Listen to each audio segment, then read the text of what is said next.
Muy buenos días a los hermanos de la Iglesia de Cristo en Capitol Hill y en todas partes, y también a los amigos de la Clínica Médica. Estamos aquí para decirles muy buenos días, ¿qué tal están? Pero a la vez estamos diciendo adiós. Aquí estamos con el propósito de pasarles el mensaje de nuestro Dios Padre. En tiempos difíciles, Él siempre nos trae su instrucción, su ánimo, su consuelo y su guía. Pero a la vez, esta es la última vez que estaremos saludándonos a través de este medio, porque a partir del domingo próximo, domingo 7 de junio del 2020, vamos a estarnos reanudando nuestras reuniones, culto de adoración, siempre en el local de la iglesia a partir de las 10 de la mañana. Entonces, aunque esta es la última vez que estaremos pasándoles este mensaje aquí por este medio, siempre están todos bienvenidos de pasar a acompañarnos, a visitarnos a los domingos a partir del domingo próximo 7 de junio. Entonces estamos siempre a la orden con esa misma fraternidad y ese mismo amor fraternal. En este momento estamos hablando de el abrigo de Dios, doloroso pero poderoso. Esto es lo que estamos hablando, porque Dios nos ofrece su abrigo, su albergue, su protección en tiempos difíciles como lo hemos pasado en la época de la coronavirus. Entonces su amparo, su albergue, su abrigo es a veces doloroso para los mismos hijos, los siervos de Dios, pero a la vez nos capacita, nos habilita para mayores cosas por delante. Este es nuestro tema, porque hay una buena noticia ahora, pero hay una mala noticia también. La buena noticia es que de todo lo que podemos observar en los noticieros, que inclusive hoy en la prensa, que el índice de la enfermedad de la coronavirus se está disminuyendo a poco, y por eso le damos gracias a Dios, y ojalá que eso siga, que desaparezca, para que todo se vuelva a la normalidad en el trabajo y los niños en su escuela y ahí en el hogar, que las cosas estén más tranquilas, más calmadas. Es la buena noticia, que parece que la enfermedad ya se está calmando, pero a la vez la mala noticia es, al final de las cuentas, ¿qué? Cuando todo se vuelva a su normalidad y estemos en el mismo remolino, el mismo trajín de la vida, como dice el hermano Adán, con la lengua como corbata, cuando volvámonos a la normalidad de la época anterior, ¿y qué? Para aquel entonces, ¿seguiremos en lo mismo, la misma rutina, el mismo rollo de siempre? ¿O estaremos tal vez cambiados, superados, más capacitados, más fructíferos en nuestra vida cristiana? Esta es la pregunta. ¿Qué será el desenlace de este periodo de estarnos encerrados cuando volvámonos a la normalidad? Entonces, una pregunta. No sé si puede ser que, no sé si usted se ha sentido en alguna oportunidad, mire, es demasiado la locura, la maldad, las tonterías, la insensatez de la gente, lo que me está pasando en mi contorno. Ya no aguanto más. Dios, sáqueme de esta situación. O tal vez usted se ha sentido, mire, estas cosas de mis seres queridos, seres medio queridos, esto de mis semejantes, es demasiado. Yo no soporto las cosas, las travesuras, la insensatez de ellos. O tal vez usted se ha sentido, mire, yo tengo cosas, problemas particulares por parte mía, que yo necesito atender de mi propia vida. Dios, sáqueme de estas cosas. O por último, tal vez en general, tal vez usted se ha sentido, Dios, líbrame de esta situación, de este contorno. Ya no aguanto más de lo que está pasando en este medio mío, en mi mundo. Ya no más. Dios, sáqueme de esto. Entonces podríamos decir que en estas 10 semanas de lockdown de la coronavirus, de estarnos encerrados o todos casi amarrados en nuestro trabajo, en la vida familiar, hemos estado en encarcelamiento, pero estarnos encerrados. Entonces la pregunta es, cuando Dios ya nos saque de esta situación y la trabajo, la escuela de los niños, cuando la vida vuelva a su rutina, ¿en qué condición estaremos entre 8 días o entre un mes? ¿Estaremos así en lo mismo como siempre, tal vez con una fe medio tibia, mediocre, insípida? ¿Estaremos todavía marginados de la presencia de Dios, alejados de su voluntad, de su bendición? ¿O estaremos tal vez más fortalecidos por lo acontecido en estas 2 o 3 meses de estarnos encerrados? Este es nuestro tema, porque cuando uno busca en la Biblia, desde el principio en el Antiguo Testamento hasta el final del Nuevo Testamento, Dios siempre visita, acompaña, ampara a su pueblo, a sus siervos en tiempos de dificultad, pero también Dios ofrece albergue, Dios ofrece abrigo, protección a sus siervos en esos tiempos difíciles. Pero estamos viendo que el abrigo de Dios es su protección de sacarnos de esa tempestad. Su protección tiene un móvil, no solo en el tiempo presente, pero también para capacitarnos, habilitarnos, que cuando todo esto termine, que ya estemos fortalecidos, más capacitados para mayores cosas por delante. Es nuestra mirada, nuestro enfoque ahora. No solo el amparo, el abrigo de Dios en tiempos de coronavirus o tiempos de tempestad o de aflicción, pero ¿de qué es el propósito del abrigo de Dios? Su consuelo, su amparo. ¿Cómo será la vida cuando ya volvámonos al ring para reanudar nuestras labores a todo vapor? Entonces, nuestro punto principal es cuando Dios nos saca de una mala situación, cuando Él nos protege, cuando Él nos abriga, cuando Él está protegiéndonos en un refugio de tranquilidad en medio de la tempestad, es por una razón.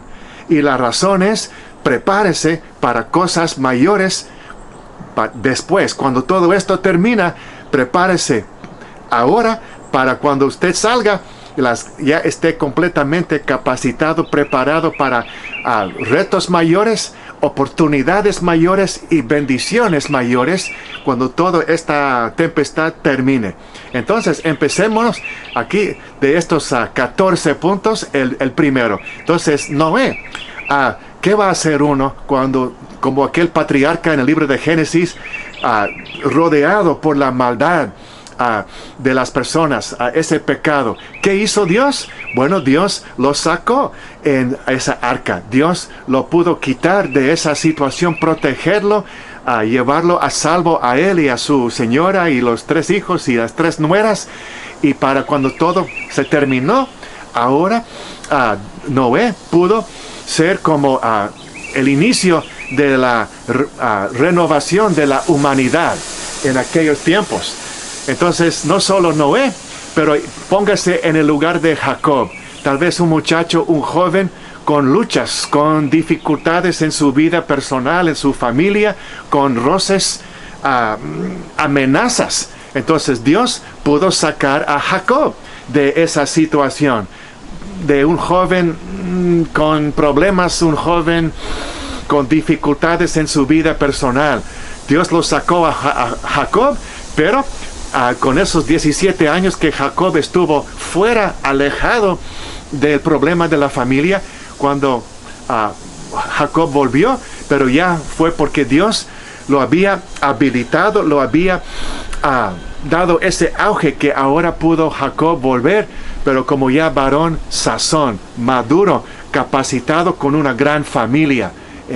Entonces vemos también no solo Noé y Jacob, pero también póngase usted en el lugar de José, un joven que fue traicionado por sus familiares, las personas que él más confió, fue acusado falsamente. Entonces José sufrió de ese encarcelamiento, esas acusaciones injustas, falsas, pero cuando estuvo dentro de esa prisión, todavía pudo confiar en Dios, todavía pudo mantenerse íntegro, fiel en su vida personal, en su fe. Y Dios lo bendijo para mayores cosas, que alcanzó llegar a ser el primer ministro del rey faraón de Egipto. Pudo ascender a un gran puesto de privilegio, de honra, de mando. Entonces vemos Noé, Jacob, José, y ahora póngase en el lugar de Moisés. Moisés, príncipe de Egipto. Pero cuando él se encontró en problemas con la ley, Dios lo sacó de esa situación. Dios lo envió al desierto. Y ahí 40 años estuvo Moisés alejado, realmente retirado de toda su situación. Pero él fue así fortaleciéndose en su vida como varón de Dios para cuando volvió con aquel mandado de Dios, cuando aquella misión de enfrentar al rey faraón. Entonces Moisés estuvo más capacitado y acompañado por su ayudante, su hermano Aarón. Entonces, en todos estos casos, estos 4 casos, 10 casos más, Dios saca a sus siervos, Dios los protege, Dios los envía tal vez lejos, Dios los limita, pero para que se vuelvan después de un periodo de tiempo, pero ya más fortalecidos, más capaces.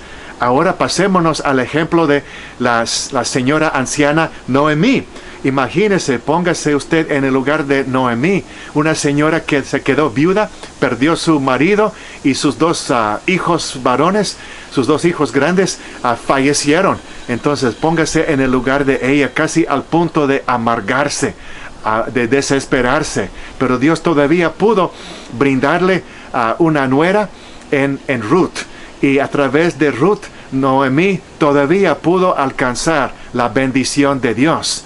Pero fue porque Dios la instruyó a Noemí, y Noemí se mantuvo fiel y creció en fe y sabiduría como para dar buenos consejos a aquella muchacha Ruth. Y a través de Ruth y su simiente, de su hijo, mejor dicho, que nació el rey David y más adelante el Salvador Jesucristo. Entonces la señora Noemí, pero también el joven David, el salmista, el guerrero, el campeón de Israel. Entonces, ¿qué puede hacer David? Que Dios lo prometió, Dios lo ungió como el nuevo rey de Israel. Pero a pesar de la gran fe de David, a pesar de su corazón de alabanza, todavía sufrió muchas tribulaciones, acusaciones falsas, fue perseguido por el rey Saúl, tuvo que correr, huirse como un conejito, escaparse al desierto, por esas cuevas. Pero vemos que David fue creciendo, fue en auge en cuanto a su fe, en cuanto a su entrega a la voluntad de Dios. Entonces vemos que tiempo más tarde, ahí David alcanzó a ascenderse al trono de Israel, pero fue después de un largo tiempo de aguantar muchas dificultades. Ahora, otro caso, el profeta Elías. Entonces, ¿qué puede hacer uno como Elías después de lograr grandes victorias, grandes triunfos en enfrentar a los dioses falsos? Después de esos momentos de pináculo, Elías, como todos los seres humanos, sufrió un gran bajón, mucho cansancio en su ánimo. Entonces Dios lo envió lejos al desierto para poder socorrerlo, para poder consolarlo y fortalecerlo poco a poco, para que Elías pudiera volver para la siguiente fase, la siguiente etapa de su obra para Dios. Entonces, no solo el rey David, ahora el profeta Elías, pero también Jonás. ¿Qué va a hacer uno? ¿Qué puede hacer uno cuando Dios tiene grandes planes para uno? Jonás, yo te encargo una cosa grande, algo que va a traer mucha bendición. Pero Jonás, en vez de acatar al llamado de Dios, ¿qué hizo Jonás? Usted bien sabe que fue corriendo en la dirección contraria al otro rumbo, pero Dios todavía lo alcanzó. Entonces Jonás tuvo que pasar unos días, 3 días y 3 noches dentro de aquel pez o ballena o como fuera, y a veces después de ese tiempo fuera de la vida normal, de las actividades normales, ahí Jonás pudo recapacitar para cumplir con su misión de predicar a la gran ciudad de Nínive y lograr a la salvación o el arrepentimiento de toda esa población de personas gentiles, personas incrédulas.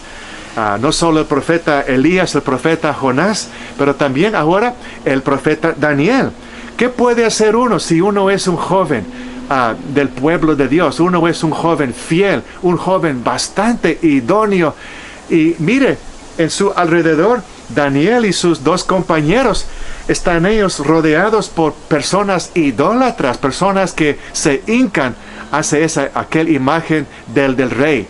Entonces, ¿qué puede hacer un joven que quiere seguir fielmente, pero todos en su alrededor son unos idólatras, son personas sin fe?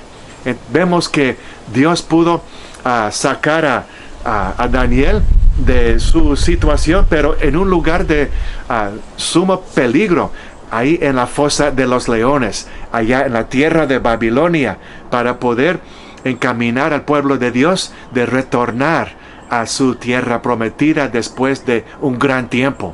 Entonces vemos esta misma situación que se vuelve unas y otras veces.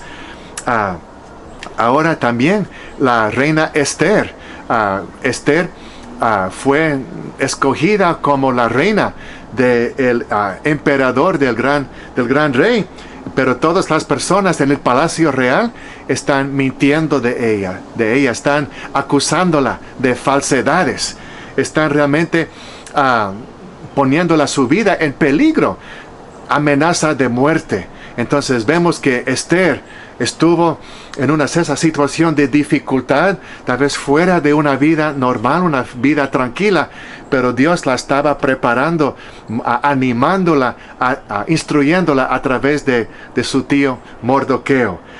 No solo en el Antiguo Testamento, pero ahora en el Nuevo Testamento vemos los discípulos del Señor Jesús. Después de aquellos 12 andar con Él por 3 años, a pesar de ver tanto milagro y recibir la instrucción personal de parte del Señor Jesucristo, ¿qué fue el rendimiento de los apóstoles después de la crucifixión de Jesucristo? Están ellos ahora en este aposento alto, atemorizados, realmente con ese gran miedo de sufrir tal vez la misma muerte que su Señor Jesús. Entonces están ellos en ese cuarto con una tranca sobre la puerta y con las canillas temblándose, pero Dios los pudo alcanzar, los pudo preparar después de aquellos pocos días, ahí al día de Pentecostés y la venida del Espíritu de Dios con poder. Esto lo observamos también en el nuevo convertido, Saulo de Tarso. Se convirtió en gran enemigo del mensaje de Jesús. Ahora se pasó a creer en Jesús. Y con un nuevo creyente tan idóneo, tan hábil, tan entusiasmado, pero Dios lo sacó de su ámbito para enviarlo lejos a los desiertos de Arabia por un periodo de 3 años, de prepararlo, de adiestrarlo, de ayudarlo en ese cambio de una vida antigua, de oponerse a Jesucristo, ahora de una vida nueva, de pregonar el mensaje de Jesús por culturas y países foráneas. Esto lo observamos en este caso. Dios tuvo que sacar a Saulo para prepararlo para cosas mayores después, como Pablo, el apóstol. Entonces, el mismo apóstol Pablo, al final de su carrera misionera a las naciones gentiles, ahora está Pablo en la capital del mundo, Roma, está encarcelado injustamente, pero Dios utilizó ese periodo de encarcelamiento que Pablo pudo redactar las epístolas desde la prisión a los filipenses, los colosenses, los gálatas, otro más, y los efesios también. Entonces Dios utiliza este tiempo de sacarnos de nuestro ámbito de actividad normal para instruirnos, tal vez para reprendernos, para amonestarnos, para prepararnos para cosas mayores después. Entonces, y al final de las cuentas, vemos aquí el apóstol Juan. Ya no es el mismo joven quien puso la cabeza sobre el hombro de Jesús en aquella noche de la última cena, sino ahora es, póngale 50, 60 años más tarde, ya el Juan, el apóstol, es un ancianito. Ahora está en la prisión, en las minas de cobre en la isla de Patmos. Y ahí, en ese lugar de estarse encarcelado, sacado de la vida normal, ahí recibe Dios esa revelación. En español. En griego esa palabra revelación, esa palabra es apocalipsis. Entonces vemos que en esa condición de estarse Juan, el apóstol anciano ahora, encarcelado fuera de su vida normal, Dios pudo hacer grandes cosas en él y a través de él para instruirnos a nosotros, los creyentes de las épocas siguientes. Entonces ya hemos visto 15 ejemplos, 15 casos de que Dios saca a sus siervos, a sus hijos de situaciones de esta vida normal y los aleja para así prepararlos para retornar y gozar de mayores oportunidades, mayor impacto, mayor rendimiento subsiguientemente. Pero les quiero poner, antes que terminemos, hay 4 errores muy comunes en cuanto al abrigo de Dios, ese albergue, aquella protección que Dios nos ofrece. 4 errores muy frecuentes. El primero que les voy a poner es que a veces, por nuestra ignorancia o testarudez, rechazamos el abrigo de Dios. Y uno, tal vez por ignorante, por un corazón endurecido, soberbio, pero uno dice, no gracias, yo voy a defenderme yo a mí mismo. Yo por mis medios, yo voy a buscar un arreglo, una situación para que yo salga a salvo, que yo me quede a flote, pero por mis medios. Muchas veces es que uno acude a otro individuo, tal vez un enlace sentimental o un romance que esa persona me va a traer un mejor futuro, esa persona me va a traer todo lo que yo quiera, y sin incluir la voluntad de Dios. Ese es el primer error, de rechazar el amparo, el abrigo de Dios y buscar que uno mismo se logre su propia salvación. El segundo error es de rechazar el hecho que uno tenga necesidad. Yo no tengo necesidad, yo soy fuerte, yo puedo valer por mí mismo, yo puedo defenderme. Yo no necesito, como un miedoso, doblar la rodilla ante un Dios que no miro. Porque yo soy un fuerte. Es el segundo error. El tercer error es quedarse en esa postura de acobijarse, de estarse uno fuera de la vida normal, la vida activa, por tanto miedo o inercia, que esa situación de albergue, abrigo de Dios, resulte como una situación, una condición permanente y eterna para uno, y uno esté realmente alejado del llamado de Dios.